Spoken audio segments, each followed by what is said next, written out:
που θα στήσει το πρώτο εξάμηνο του 2014 η Ελλάδα, εξάμηνο όπου θα έχουμε και τις ευρωπαϊκές εκλογές. Θέλω επίσης να υπενθυμίσω, και αυτό είναι το δεύτερο μήνυμα, ότι φέτος το 2013 είναι η χρονιά, το έτος των πολιτών. Και μέσα από αυτή τη χρονιά η Ευρωπαϊκή Επιτροπή θα αναδείξει τα δικαιώματα των πολιτών, θα τα συζητήσει, θα προσπαθήσει να τα βελτιώσει, ούτως ώστε οι Ευρωπαίοι πολίτες, πηγαίνοντας στις ευρωεκλογές, να αισθανθούν ότι πραγματικά είναι φορείς και της ευρωπαϊκής ηθαγένειας και αυτή τους δίνει όχι μονάχα υποχρεώσεις, τις οποίες τις είδαμε ιδίως τα τελευταία χρόνια, αλλά και πολλά δικαιώματα. Το τρίτο και τελευταίο σημείο που θέλω να αναφέρω είναι η Ιρλανδία. Νομίζουμε ότι η Ιρλανδία μπορεί να αποτελέσει ένα μοντέλο εξόδου από την κρίση για όλες τις χώρες που βρίσκονται στην κρίση. Υπενθυμίζω, γιατί δεν το λέμε αρκετά, ότι η Ιρλανδία είναι η πρώτη χώρα ενταγμένη σε πρόγραμμα δημοσιονομικής προσαρμογής, δηλαδή σε μνημόνιο, η οποία αναλαμβάνει την Προεδρία της Ευρωπαϊκής Ένωσης. Είναι πολύ σημαντικό αυτό. Η Ιρλανδική κρίση είχε αφετηρία αρκετά διαφορετική από την ελληνική. Υπενθυμίζω ότι ήταν μια φούσκα κινήτων, η οποία οδήγησε τις Ιρλανδικές τράπεζες σε πτώχευση και διάσωσή τους από το κράτος, γεγονός που εκτείναξε το δημοσιονομικό έλλειμμα, ενώ στην Ελλάδα, αντίθετα, ήταν ο δημοσιονομικός εκτροχιασμός που απέβη καταστροφικός για τις τράπεζες και την κοινωνία. Η Ιρλανδία πήρε μέτρα περιστολής των δημοσίων δαπανών, μείωση του κόστους παραγωγής για την ανταγωνιστικότητα και αναδιάρθρωσε πλήρως το δανειστικό της τομέα. Δηλαδή έκανε ό,τι έκανε και η Ελλάδα. Αυτό όμως που παρατηρούμε είναι ότι η Ιρλανδία βγαίνει από την κρίση και φέτος θα απευθυνθεί και απευθύνεται στις αγορές. Αυτό οφείλεται κατά τη γνώμη μας στο ότι το πολιτικό σύστημα έπαιξε ένα πολύ σοβαρό ρόλο. Ήταν πολύ τεχνής η προσπάθεια της Ιρλανδίας να εφαρμόσει τα διάφορα μέτρα και φυσικά αυτό έφερε στη συνείδηση του κόσμου την άποψη ότι αυτή είναι η λύση και αυτή πρέπει να εφαρμόσουμε. Στην Ελλάδα, δυστυχώς, η πολιτική συνένεση έλειψε για ένα μεγάλο διάστημα, τελείται ακόμα σε ένα μεγάλο ποσοστό, και υπήρξε επίσης και μερική εφαρμογή των μέτρων που είχαν συνομολογηθεί μέσω του μνημονίου. Βέβαια, αυτή τη στιγμή παρατηρούμε ότι γίνεται μια μεγάλη και πολύ σοβαρή προσπάθεια στην Ελλάδα για να αλλάξουν τα πράγματα και πράγματι αλλάζουν με σοβαρότητα και αξιοπιστία. Παρά λοιπόν τις διαφορές που έχει η Ιρλανδική κρίση με την ελληνική κρίση, νομίζω ότι αυτό το εξάμηνο που η προβολής θα είναι στραμμένη στην Ιρλανδική Προεδρία, θα πρέπει να λύσει η Ελλάδα, η χώρα μας, παραδείγματα πώς οι Ιρλανδοί τα κατάφεραν, πώς ήδη βρίσκονται στην ανάκαμψη και πώς ξαναβγαίνουν στις αγορές. Συνεπώς, νομίζω ότι είναι πολύ σημαντικό ευθαρσώς να εξηγήσουμε τι έγινε στην Ιρλανδία και να υπενθυμίσω ότι τελικά σε αυτή τη χώρα μόνο το 20% των πολιτών ήταν εναντίον του μνημονίου που υπεγράφει. Δηλαδή, ένας πολίτης στους 5. Με αυτά τα λόγια θέλω να κλείσω την παρέμβασή μου, να ευχηθώ καλή επιτυχία στην Ιρλανδική Προεδρία και εκ μέρους της Ευρωπαϊκής Επιτροπής να δηλώσω ότι θα τη στηρίξουμε πλήρως με τις προτάσεις μας και με κάθε άλλο τρόπο, ώστε να είναι επιτυχής η έκβασή της. Ευχαριστώ πολύ. Thank you, Hannah. Thank you for your comments on Ireland and for your comments broadly on the plans for the next 18 months.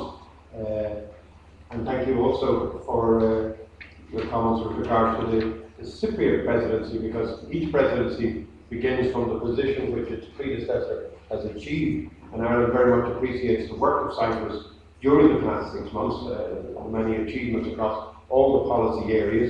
If I could mention just one of those, Cyprus achieved an agreement in December on the single supervisory mechanism for Europe's banking union, which is a major achievement in itself, and one which is extremely helpful in terms of our presidency programme. So I would now like to invite the Ambassador of Cyprus to comment on the results of the Cypriot presidency. Thank you, Charles. Excellencies, dear colleagues, dear friends from the media. I'm not sure whether I'm happier now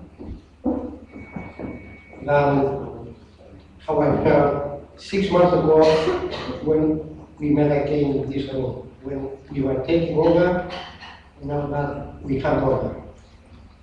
It's not easy to answer the question, but I was happy 6 months ago because we were taking over not just the presidency of the Council of the European Union, but because for the first time, Cyprus, a new member state of the European Union, was facing and ready to take the challenge of the presidency. We think we did well. We did our best. We achieved everything. So today, the reason I'm equally happy is not because we have over, but because I can say with satisfaction that we managed to do good things. And if you wish, one of our objectives was to prove that even a small country can have a successful presidency.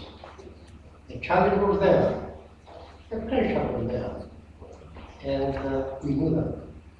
So we used our skills, our resources, and the methodologies we could use here and there and everywhere, in Brussels, in Nicosia, and I can report that, as my colleague and good friend Charles mentioned, that we succeeded in a few major areas very quickly. I will just mention very few. It was already mentioned that we made, I would say, significant progress when it comes to the multi-annual financial framework. That issue is not closed. But we have reached the level of maturity where we can expect that soon, very soon, there can be an agreement. That's a very, very major issue, and we were happy to make our contribution.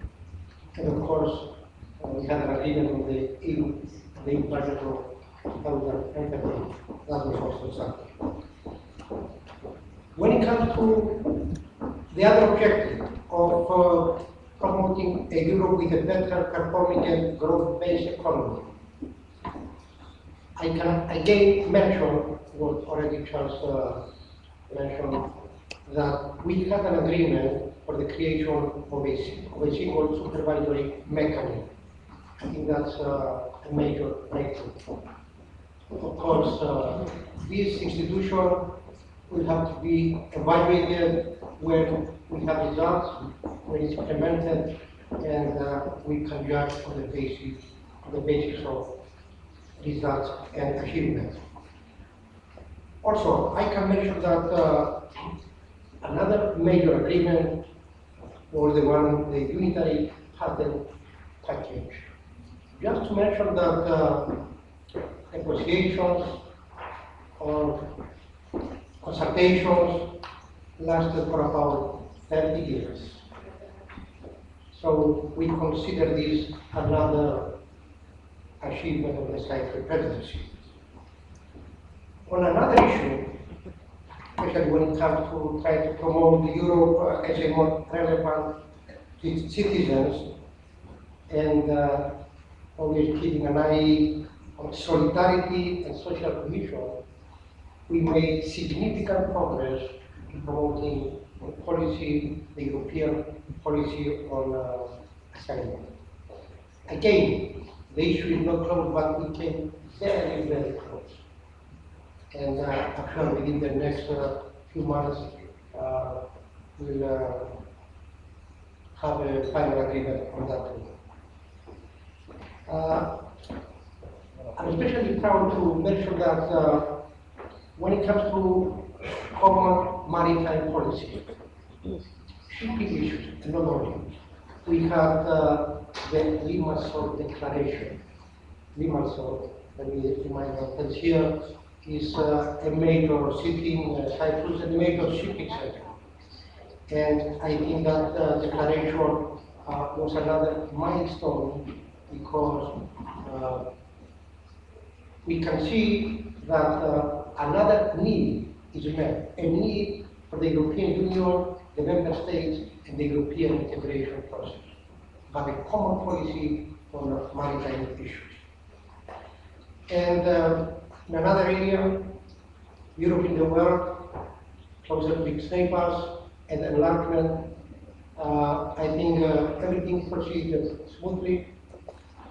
Again, I want to congratulate Croatia, my friend from Croatia is here, a colleague, very soon it will be a full member state.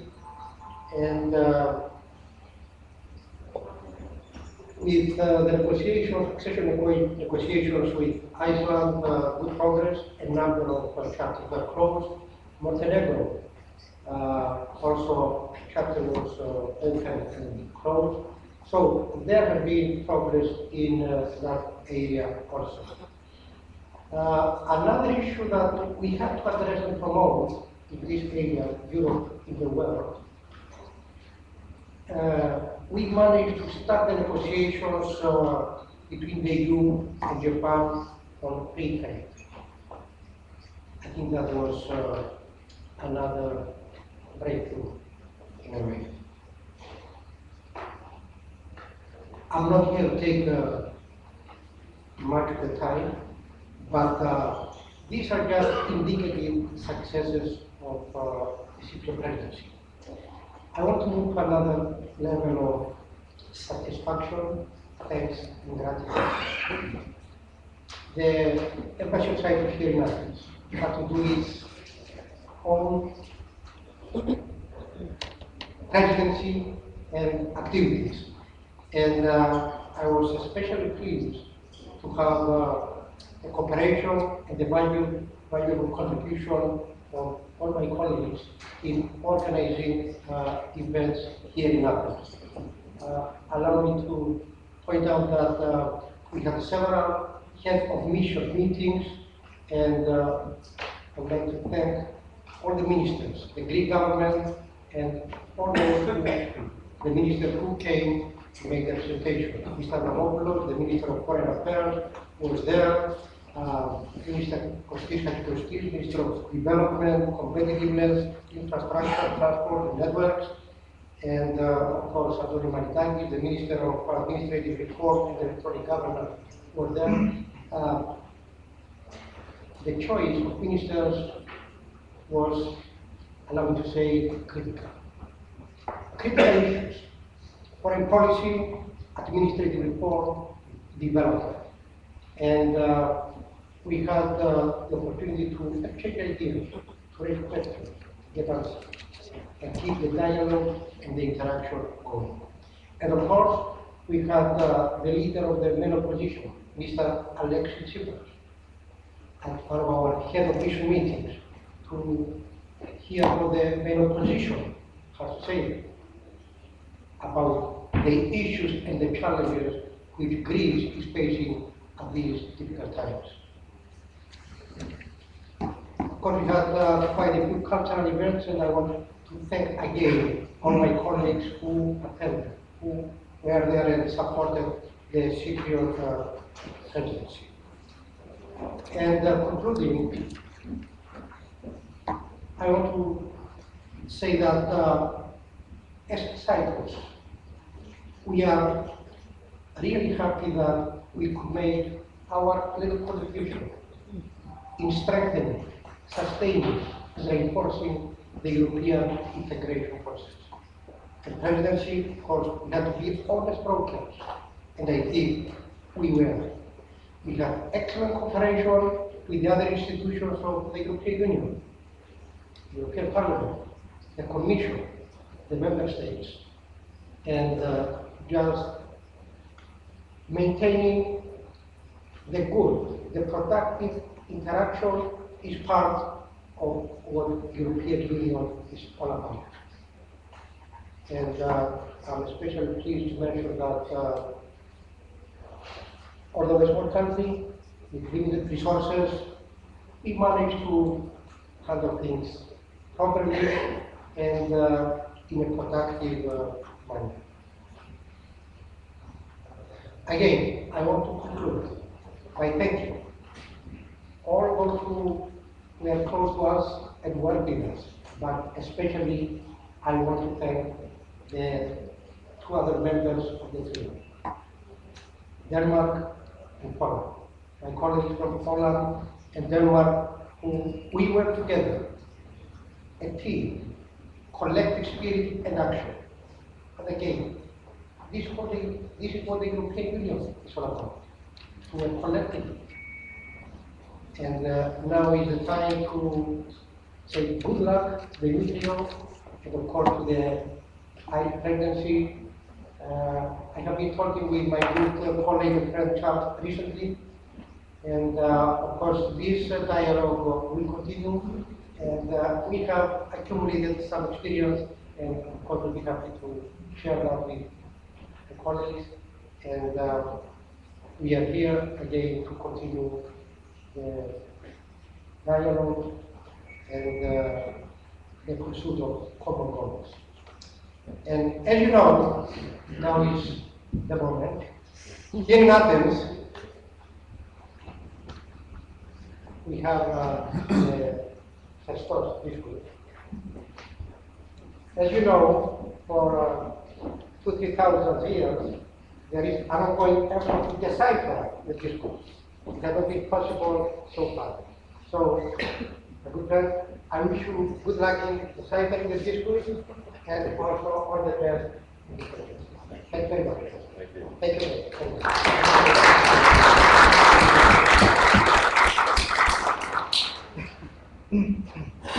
you. Well, I think I'm speaking on behalf of all my EU colleagues when I congratulate you personally, Proedrίας, on your conduct of the presidency here in Athens. And indeed, you've been the custodian of the discus, and in my tenure, I hope I can reach your high standards.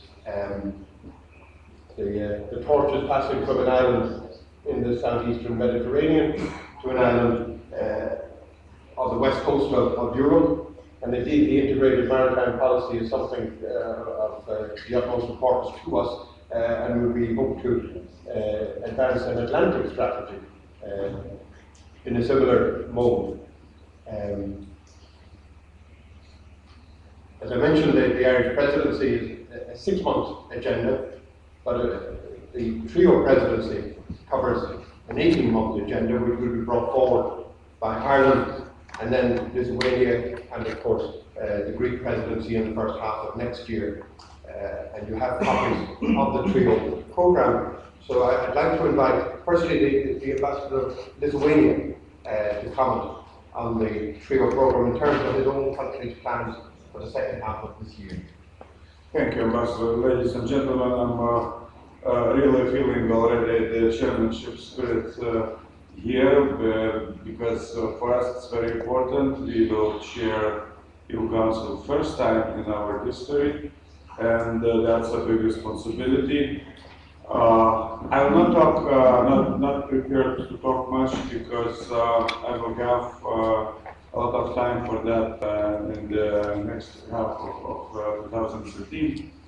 But talking about the trio, or I like it more the word triada, triada program for 18 months, it's necessary to stress that the 3 countries were working very efficiently, very productively, even without minister interference. 3 technical commissions prepare the joint document, which is very important. Of course, every country will have a more detailed program, which Ambassador Sheehan will represent. But the unity, the understanding of the main problems of the EU of today, also the program was very well approved in Brussels by EU, the Supreme Body. So we have a document, very important, and Lithuania is also proud that it included our own priorities, which I stress briefly as energy security, Eastern neighborhood, strategy of the Baltic Sea, and effective security of the EU external borders, which is also questions who are determining more or less the everyday life of European Union. So let me finish on that, congratulating the Irish presidency, and I want to wish the ambassador and his team all the best, and I will be happy having half a year to copy your presidency, the best examples. Thank you very much. Thank you very much. I'd now like to invite Ambassador Parousias, the head of Greece's EU Presidency Office, to comment on Greece's plans for the next, for the trio presidency and the beginnings of their own presidency. Thank you, Charles.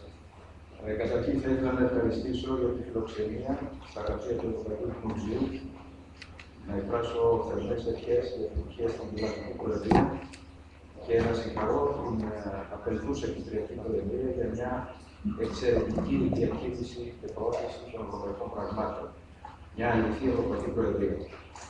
Όπως είπαν οι συναδελφοί μου, το κοινό πρόγραμμα του τρίου είναι προϊόν μιας εξαιρετικής συνεργασίας με τους ευρωπαϊκούς θεσμούς και τούτο γιατί θέτει σε προτεραιότητα τους τομείς εκείνους που είναι απαιτητικά επίκαιροι στη ζωή και στην πραγματικότητα της Ένωσης και που συνιστούν δύσκολες προκλήσεις.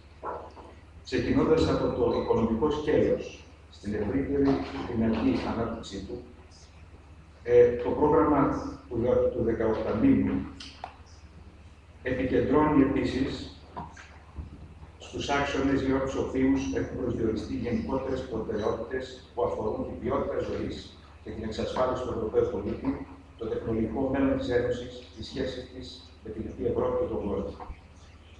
Εκπροσωπώντας την Ελληνική Προεδρία που θα ξεκινήσει μετά από ένα χρόνο, θα ήθελα επιγραμματικά να αναφερθώ σε τρεις σημαντικές θεματικές προτεραιότητες μας.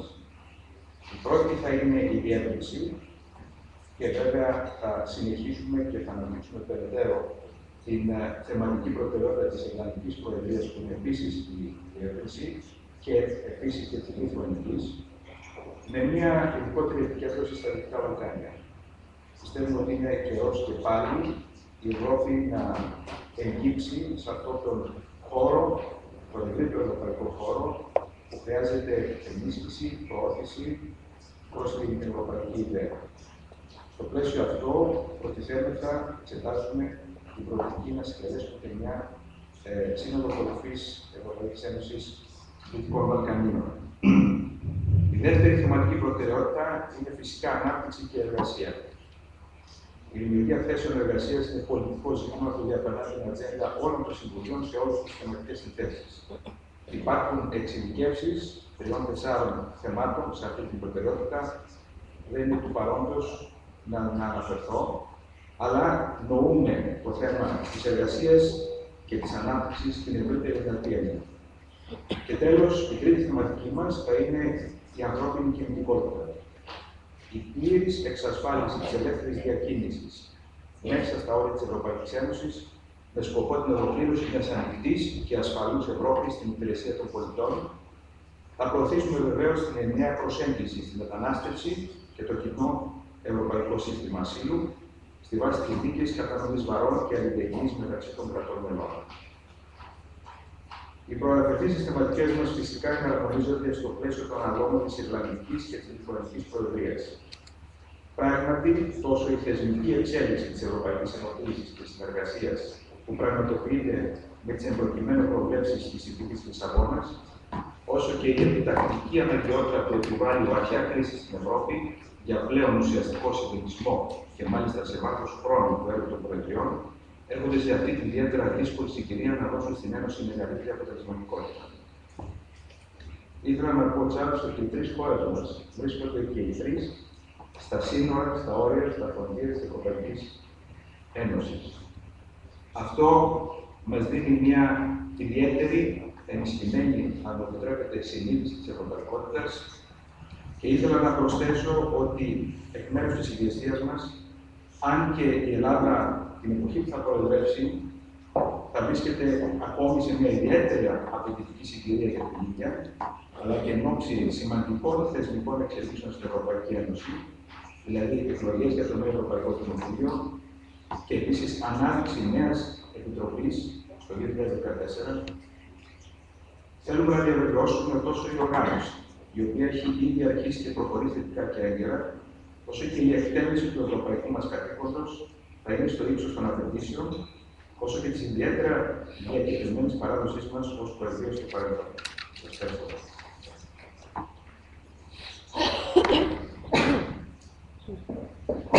Thank you so much, Julie, for your kind words.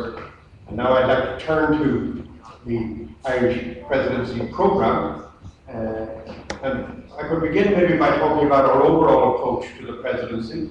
As Panos mentioned, this is our 7th presidency in the 40 years since we joined the EEC in 1973.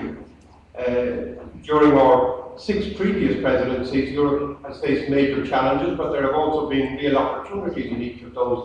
And I recall that during our first presidency in 1975, we received Greece's application for membership. And during our last presidency in 2004, we welcomed Cyprus into the EU along with 9 other new member states.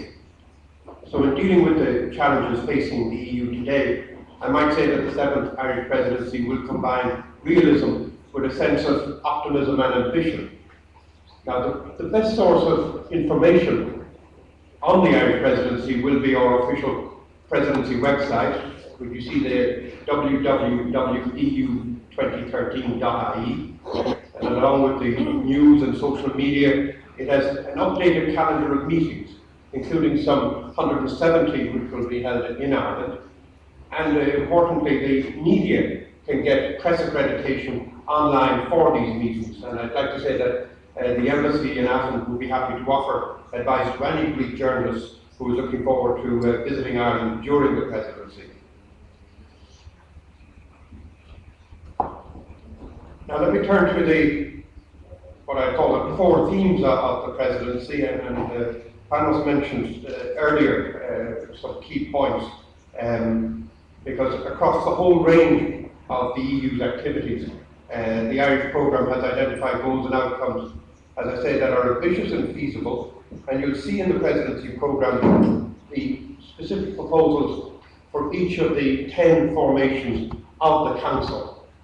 But rather than listing each of those proposals, which would take a great deal of time, I'd like to focus on the ones that I think, first of all, are core to our presidency, and also the issues that are of most relevance here in Greece.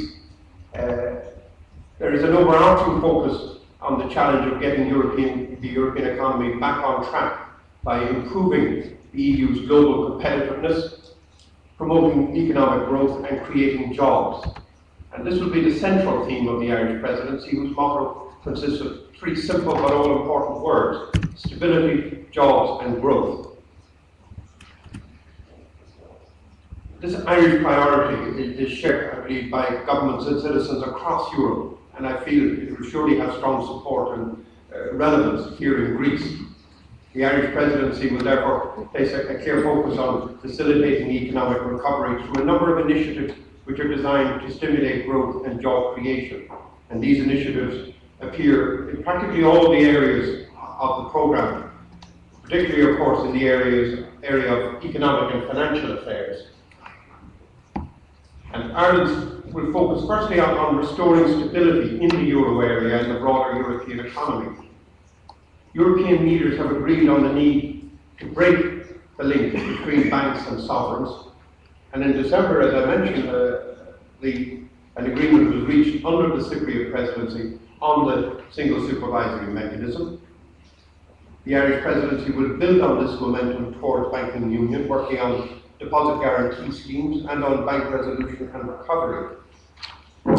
And these elements will be key to moving towards the next phase, allowing the European Stability Mechanism to directly recapitalise banks. And it's imperative that we move forward quickly as possible with this. And in the last few years, we have seen that the way member states coordinate their economic policies across Europe has been reformed in a wider response to the crisis. And a key challenge for the Irish presidency over the next 6 months will be to manage the so-called European semester process, making sure it is working effectively as a process of economic coordination. Ireland also supports the aim of creating a stronger and more effective EMU that can aid confidence and support economic recovery and employment growth across Europe. President Van Rompuy intends to produce further proposals and a time-bound roadmap for further economic and fiscal governance reforms before the end of the Irish presidency, and we intend to contribute constructively to this process, including ensuring that there are appropriate arrangements in place to ensure proper democratic oversight and accountability, which of course is where the European Parliament has a central role.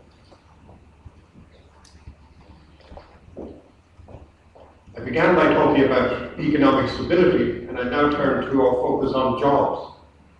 And I'm sure no one here is in any doubt about the scale of Europe's unemployment crisis. There are 26 million Europeans unemployed today. Over 18 million of those are in the Eurozone.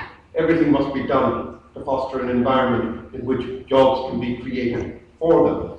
And specifically, the Irish presidency will prioritise the issue of youth unemployment, an issue of the highest concern here in Greece, as indeed it is in Ireland, with over 20% of the EU's young people experience unemployment, and more than double that percentage in some countries, including Greece. This has to be our priority. Ireland will press for a comprehensive EU approach to tackling this problem, starting with a youth employment package. In particular, we aim to get consensus on the principles of a youth guarantee, which would aim to ensure that young people who are not working or studying would receive an offer of employment or continued education, an apprenticeship or a traineeship. Youth unemployment will be the main issue at an informal ministerial meeting in Dublin next month, and our presidency aims to have a council recommendation adopted at the February EPSCO Council. Free movement was mentioned by Dimitri as a priority for Greece, and indeed it is one of the cornerstones of the single market and a key factor for growth. And the Irish presidency will work to remove obstacles to free movement. We have prioritised the new enforcement directive, which is designed to improve implementation of 1996 rules concerning the posting of workers. And I believe the European Commission will bring forward proposals shortly to provide seafarers, a maritime issue, seafarers with employment rights equivalent to onshore workers, taking account, of course, of the particular circumstances of that sector.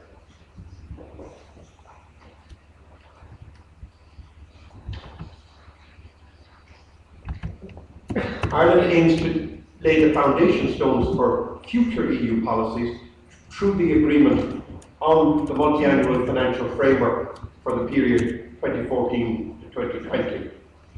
As Ambassador Youssef mentioned, there has been considerable progress in that direction. The MFF would provide a longer-term framework for the EU's annual budget. An agreement on the MFF for the period to 2020 would help underpin Europe's future financing for economic recovery and social cohesion. Ireland stands ready to assist the European Council President Herman Van Rompuy in any way we can to achieve that agreement, and possibly even at next month's European Council. The Irish presidency would then seek to get the agreement of the European Parliament on this package.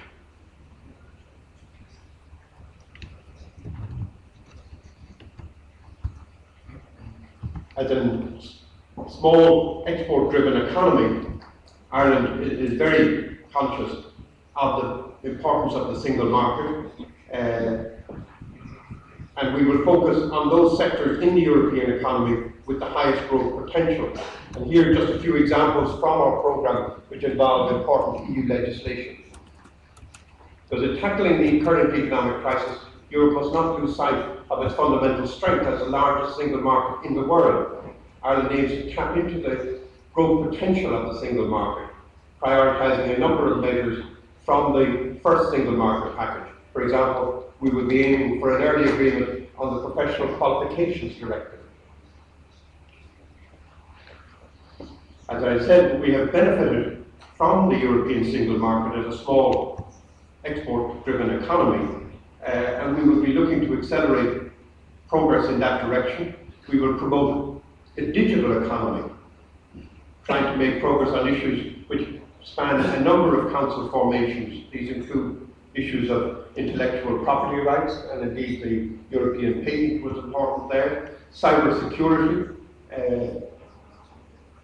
and there's an important EU institution in Crete which deals with that matter, data protection, and the rollout of high-speed broadband. We're also prioritising measures which would help small and medium-sized enterprises to tap into more public procurement opportunities and get better access to credit and research funding, which is certainly something I think will be important in Greece. One way we hope to provide this assistance is by securing agreement on COSME, the Programme for Competitiveness of Enterprises and Small and Medium-Sized Enterprises.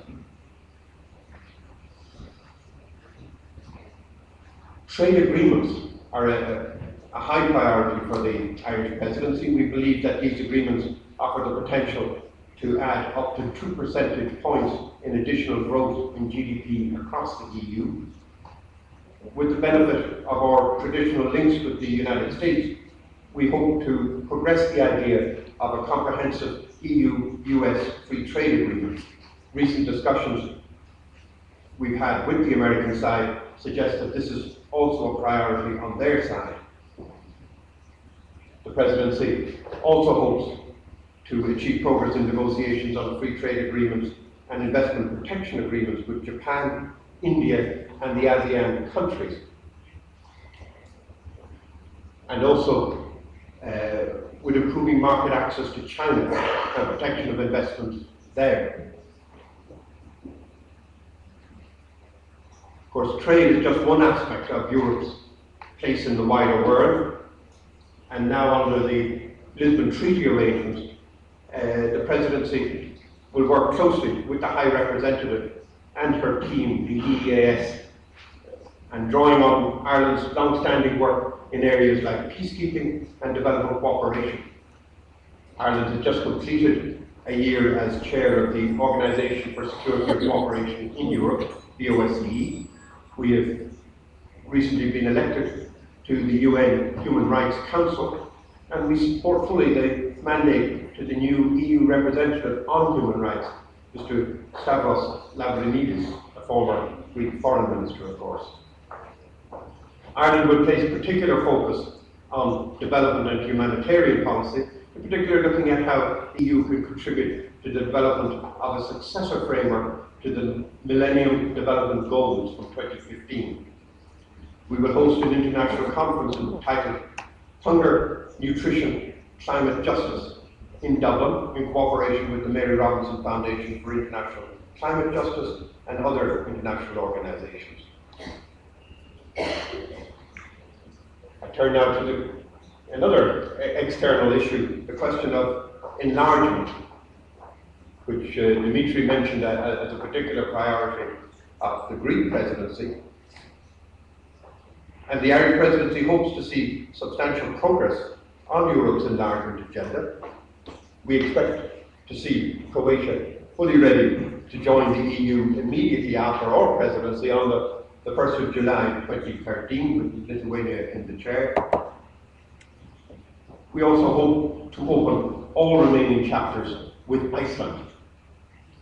Ireland is supportive of the Turkish candidacy, and we hope that that process can regain momentum. We would hope to move the process forward, if possible, opening a negotiation chapter during our presidency, but naturally that will depend on both sides of the discussions. The Irish presidency will work closely with the Commission in developing the aspirations of the Balkan states wishing to gain EU membership. The Council may consider, under the Irish presidency, reports by the Commission and the High Representative on progress in a number of candidates and inspiring candidates in the Balkans. And as I said, this progress this year on the enlargement agenda will be, I think, particularly welcome to Greece, with its plans to focus on that issue in 2014.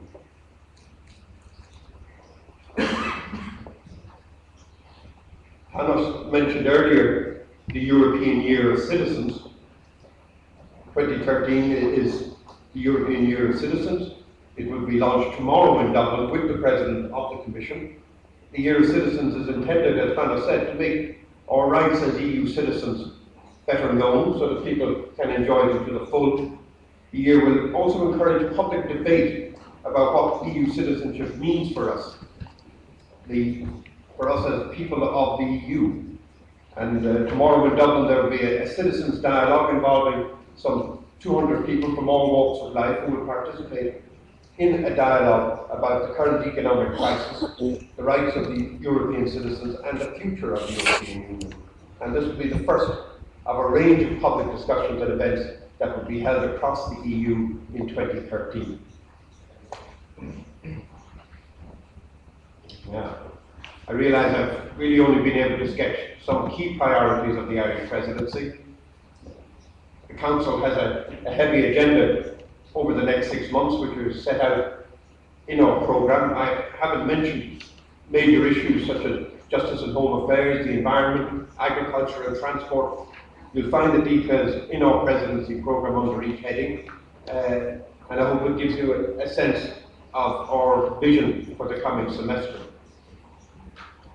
Economically, 2013 will be an important year for Ireland, as indeed it will be for Greece. We in Ireland, as Panos has mentioned, had to take hard decisions and implement major reforms.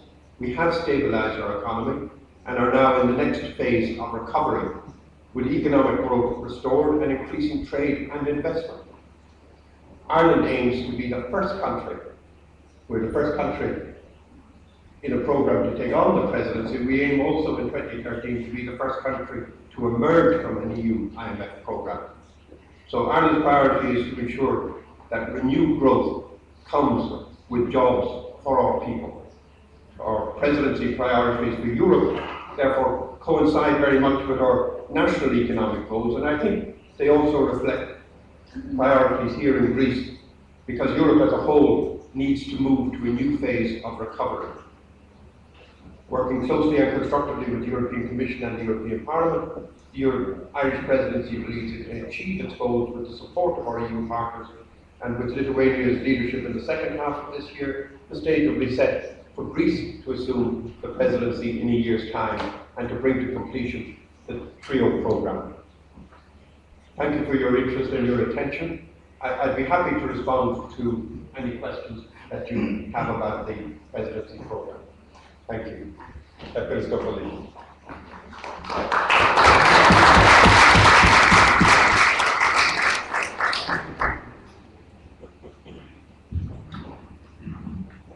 If you have questions, please. Ερωτήσεις, παρακαλώ, περιμένετε, υπάρχει μικρόφωνο. Δηλώνετε παρακαλώ το όνομά σας και το όνομα το οποίο εκπροσωπείτε κατά την κουβέντα των ερωτήσεων.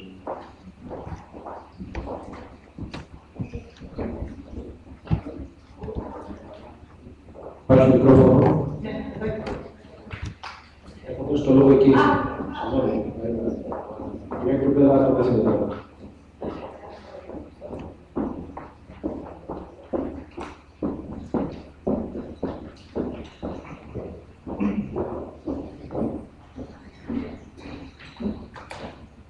Γεια σας. Είμαι δημοσιογράφος, λέγομαι Καρολάκη Δημήτρα και είμαι από το Πρακτορείο Ειδήσεων Ινών.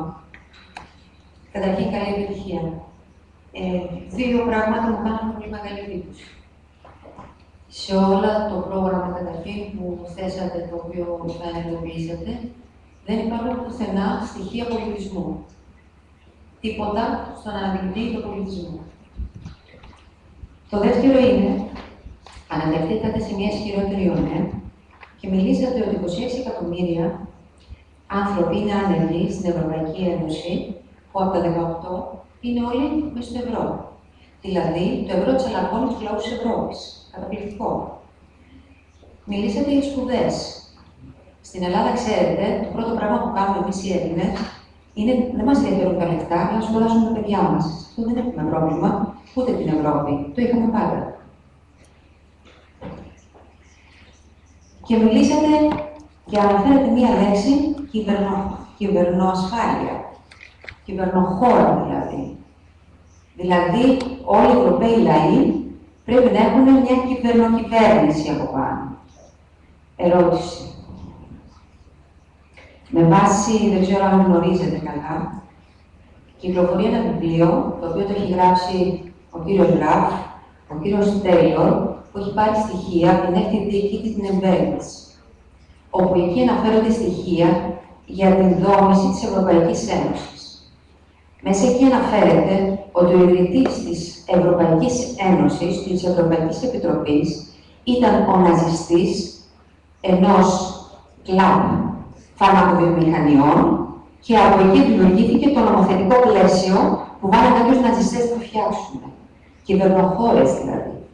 Τι θα κάνετε λοιπόν εσείς ως Ιρλανδός, και από την ιστορία ξέρουμε πολύ καλά οι Έλληνες πώς παλεύετε για την ιστορία της χώρας σας, να γίνει ένα νομοθετικό πλαίσιο πολύ πιο ελεύθερο, πολύ πιο δημοκρατικό, που να μην επιβάλλει στους λαούς δημοσιονομικούς προϋπολογισμούς. Στην Ελλάδα εμείς, να μάθουμε το τι θα κάνει η Ιρλανδία λοιπόν για το νομοθετικό πλαίσιο να απελευθερωθεί, να μην είναι τόσο πολύ να επιβάλλει στους λαούς. Και στην Ελλάδα, στους 5 Έλληνες, οι 4 είμαστε εναντίον του μνημονίου, ακριβώς γιατί μας επιβάλλεται τη φτώχεια. Μπορείτε να μας απαντήσετε? Αυτό δεν είναι αλήθεια. Είμαι δημοσιογράφος και μεταφέρω του ελληνικού λαού τις απόψεις. Σας ακούσαμε με προσοχή, μην κάνετε το διάλογο. Είσαι δημοσιογραφία. Παρακαλώ και παρακαλώ. Παρακαλώ και παρακαλώ. Πώς αυτή είναι η δημοσιογραφία? Βεβαίως, βεβαίως. Σταματήστε το διάλογο, σας παρακαλώ πολύ. Σεβαστείτε τη διαδικασία. Η κυρία Κουτέρα, παρακαλώ.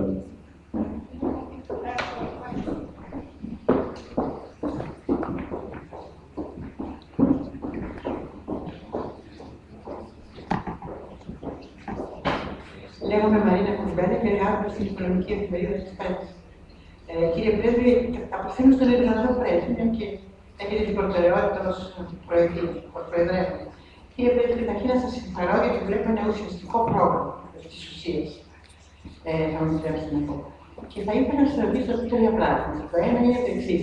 Είπατε για την νεολαία και συγκεκριμένα για τις εγγύσεις στο πρόγραμμα εγγύσεων, που είναι πολύ σημαντικό, ότι είναι σύσταση. Αρκεί αυτό για την αντιμετώπιση τόσο μεγάλου προβλήματος. Βέβαια, υπάρχει και επικουρικότητα, η αρχή της επικουρικότητας και των αρμοδιοτήτων. Αλλά ωστόσο, μήπως η Ιρλανδική Προεδρία μπορούσε να βρει κάποια φόρμουλα ώστε να γίνει πιο δεσμευτικά τα μέτρα των εγγυήσεων για τους νέους. Αυτή είναι η πρώτη ερώτηση. Η δεύτερη ερώτηση αφορά την μετανάστευση. Εμείς έχουμε μεγάλο πρόβλημα, όπως είναι γνωστό, με τη μετανάστευση. Και θα ήθελα να ρωτήσω αν επί Ιρλανδικής Προεδρίας γίνει κάτι με τη μετανάστευση, σε συνδυασμό βέβαια και με το θέμα των θεωρήσεων που γίνεται πολύ πιο ευαίσθητο. Η τρίτη ερώτηση αφορά στο θέμα της Ευρωπαϊκής Υπογραφής Συμφωνίας Ελευθέρωσης Συναλλαγών Ευρωπαϊκής Ένωσης με τις ΗΠΑ. Είπατε ότι έχει προχωρήσει το θέμα. Μπορείτε να μου πείτε σε ποιο σημείο βρίσκεται, γιατί είναι ένα πολύ ενδιαφέρον θέμα για όλους. Ευχαριστώ πολύ.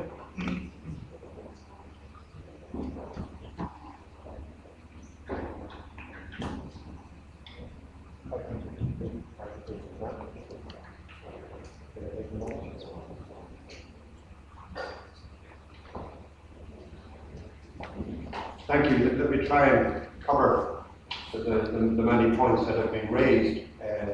On the matter of culture, as I say, I didn't try to cover every item in our programme. It wouldn't have been feasible in the time available. But there is a chapter, of course, on education, youth, culture and sport, which sets out what we will do.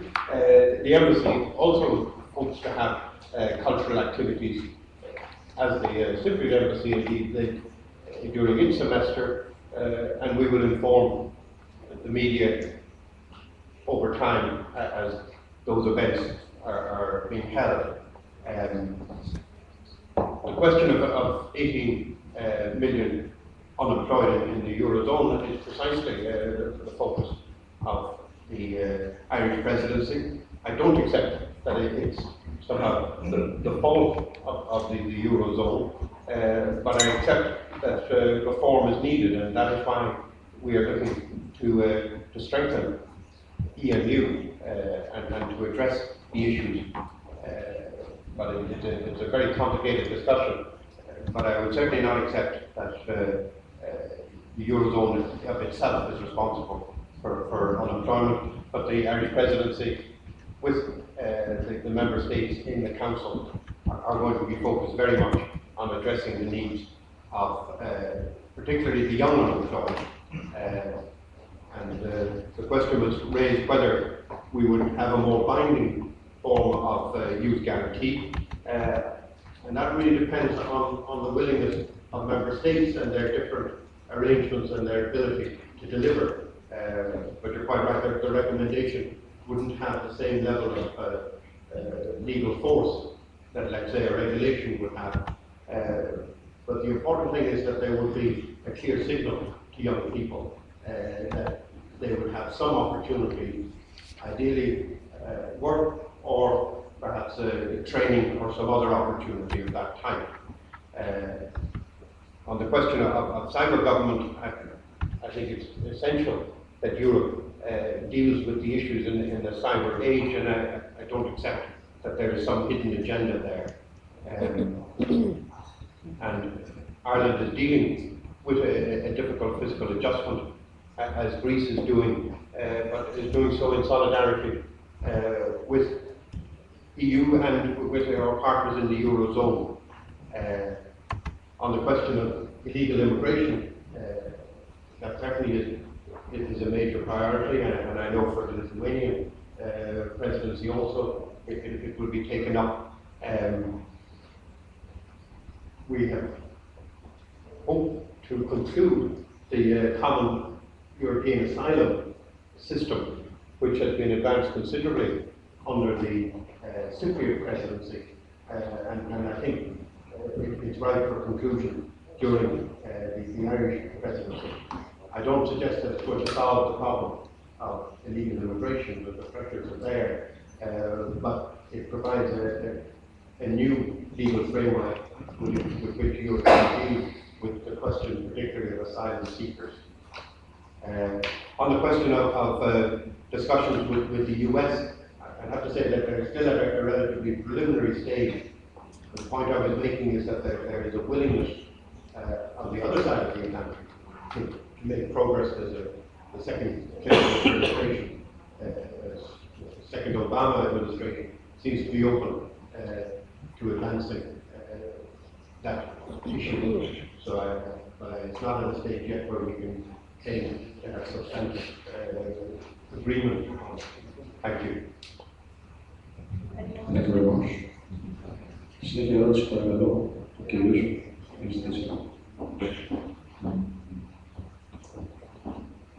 Thank you for your presentation, Mr. Ambassador. Sans Michael from Iraq.gr. I actually have two questions. I noticed in your enlargement agenda that there was no reference about the accession of Bulgaria and Romania in the Schengen area. Don't you expect any kind of progress in the summit of March about this issue? Because there are many reports from local media in Bulgaria that there is a strong position from the Netherlands still. And another question, it's about the British referendum. Are you concerned about this? I mean, do you see that as a political challenge or as a political actually obstacle for the Irish presidency? Ευχαριστώ. Κύριε εδώ.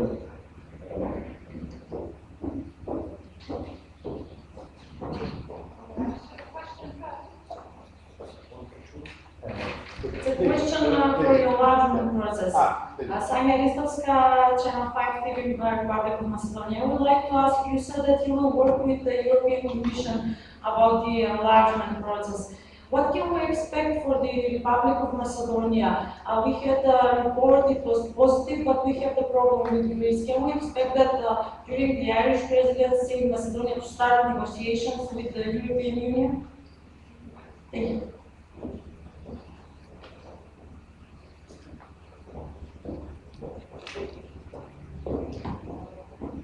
If I took those questions in order, on the question of Romania and Bulgaria's accession to the Schengen area, Ireland is not a member of the Schengen area itself. We stand ready within the Justice and Home Affairs Council to assist the discussions, but it's essentially an agreement is required among the Schengen members, and I'm not in a position to comment on that. Clearly, there's an ongoing discussion within Schengen about that. On the question of Britain and the possibility of a referendum, again, of course, that's fundamentally a matter for Britain and an internal discussion.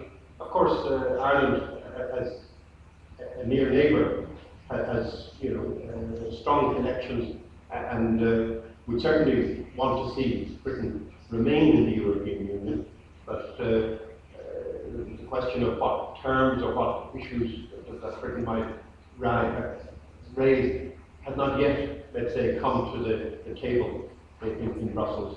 So I would say that issue may arise, but at the moment it's a matter really for Britain to decide what it would ask of its EU partners. And from an Irish perspective, of course, we have a very strong interest in Britain remaining within the European Union. On the question of FIREM, as you said, the conclusions of the General Affairs Council in December were broadly positive, but there was a fundamental question which was raised, which is good neighbourly relations.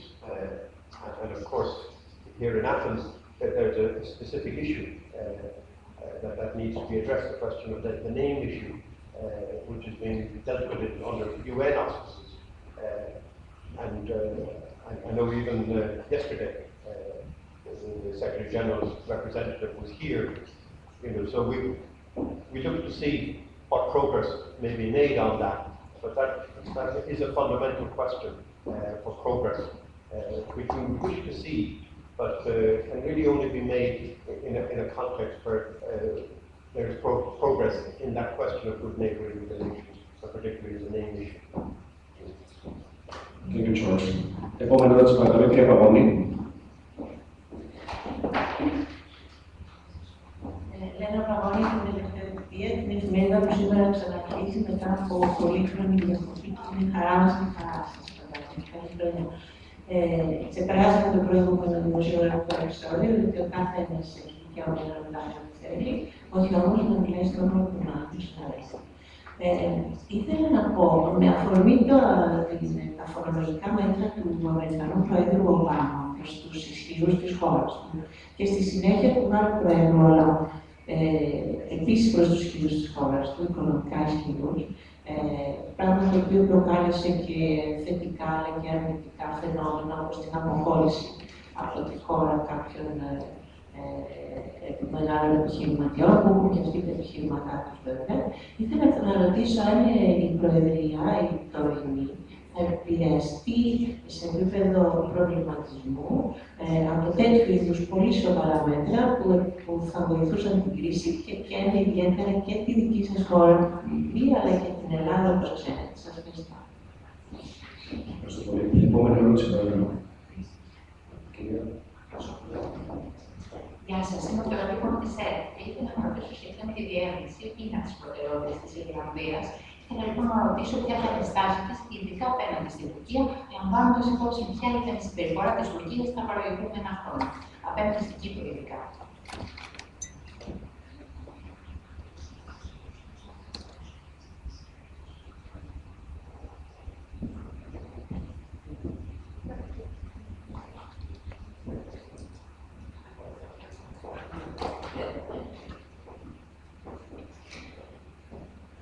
Thank you, and I hope I understood the question with regard to the Obama administration and President Hollande, but I think the question concerns taxation matters,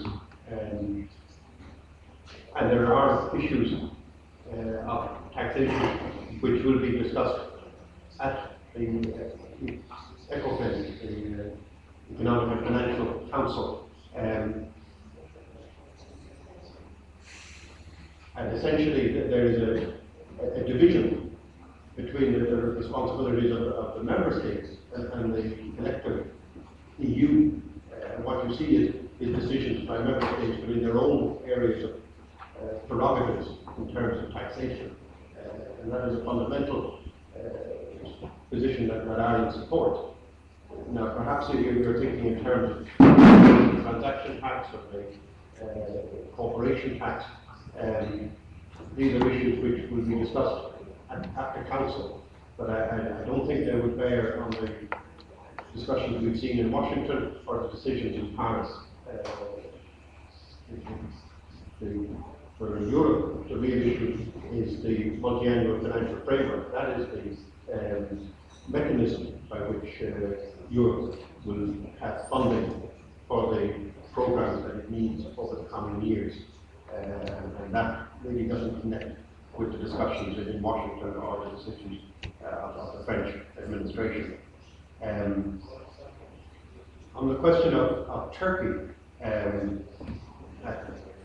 as I mentioned, Ireland is supportive of Turkish accession, but we recognise that that discussion between the EU and Turkey has stalled. We hope that we can begin to renew that discussion, but there are responsibilities on Turkey's part in terms particularly of the Ankara Protocol, and we regret that Turkey did not recognise the Cypriot presidency, and we certainly don't, we're dismayed to see that, but we believe that there may be an opportunity to give new momentum to the discussions. That requires Turkey to come on board, but there are also views within the Council. Member states have different views, and the presidency will only be able to proceed if it has the support of all of the member states on that issue. I think I covered the points. Shall we take two more questions to finish it?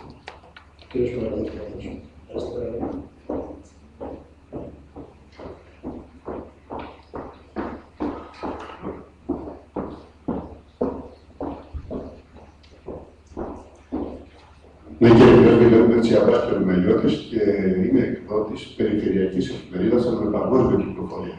Παρακολουθώ από κοντά την πορεία του ενωσιακού μοντέλου της Ευρώπης. Ο κόσμος σήμερα έχει ενωσιακά μοντέλα. Τα ξέρουμε και αυτά, ποια είναι επιτυχημένα, ποια είναι λιγότερο επιτυχημένα, ποια είναι αποτυχημένα. Η Ευρώπη πραγματικά έχει ένα πρόβλημα στο ενωσιακό της μοντέλο. Απόδειξη μετά είναι το γεγονός ότι τα προβλήματα τα οικονομικά που θα έπρεπε να τα προβλέπει, δυστυχώς καλύτερα να τα θεραπεύσει. Και αυτό είναι σε αντίθεση εδώ και με την ιατρική. Η ιατρική καλύτερη συντροφή είναι η πρόληψη παρά η θεραπεία. Αυτό είναι το ένα που θέλω να δείξω και θέλω να ρωτήσω αν σας προβληματίζει το ενωσιακό μοντέλο της Ευρώπης. Το δεύτερο είναι η άμεση ανάπτυξη μεταξύ των περιφερειών μέσα στην Ευρώπη. Η ελληνική περιφέρεια έχει φοβερότερο πρόβλημα, γιατί θέλω να σας διαβεβαιώσω ότι πάνω αυτή τη στιγμή πάνω από 10 εκατομμύρια Έλληνες, αυτή τη στιγμή, και δεν είναι φαινόμενο τωρινό, 10 εκατομμύρια Έλληνες είναι εκτός Ελλάδας και εκτός Ευρωπαϊκής Ένωσης. Ευχαριστώ. Ευχαριστώ και εγώ. Τελευταία ερώτηση ίσως, ο κύριος στο βάθος από την δεξιά. Σας δηλώσω ευχαριστώ.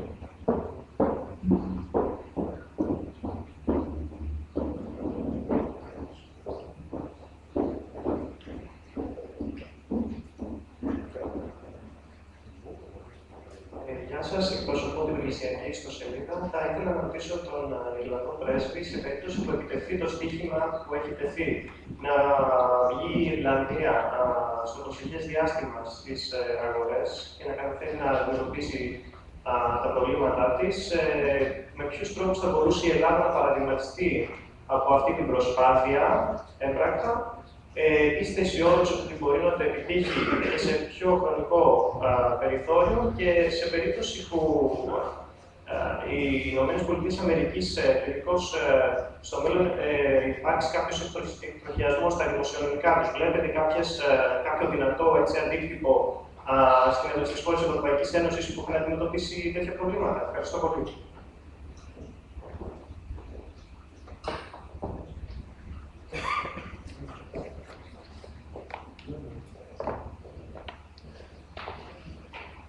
Thank you, and thank you for bringing us back to a fundamental question, because we have an ambition for this year to take the Troika programme in Ireland, but it does depend on a lot of factors.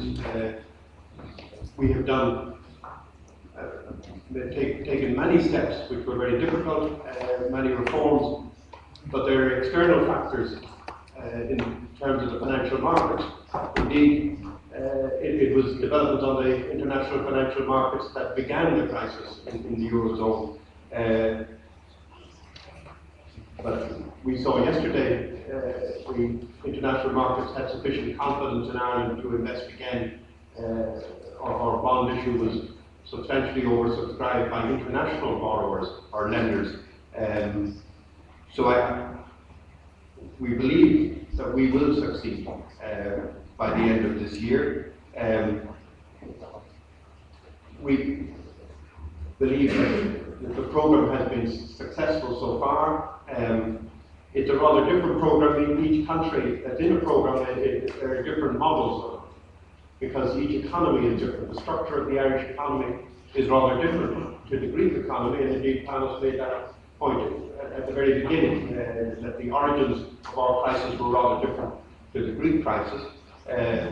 But certainly we see much greater clarity with respect to Greece. We see the fact that the doubts about Greek exit from the euro have been eliminated because of the decisions in the euro group to support Greece's participation.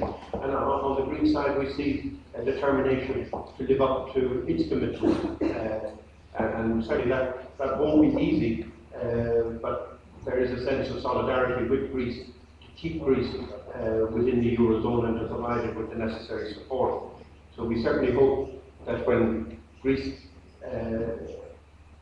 takes on the EU presidency next year, that we will see here in Greece the signs of growth that both Prime Minister Samaras and Finance Minister Sounaras expect will be visible by that time.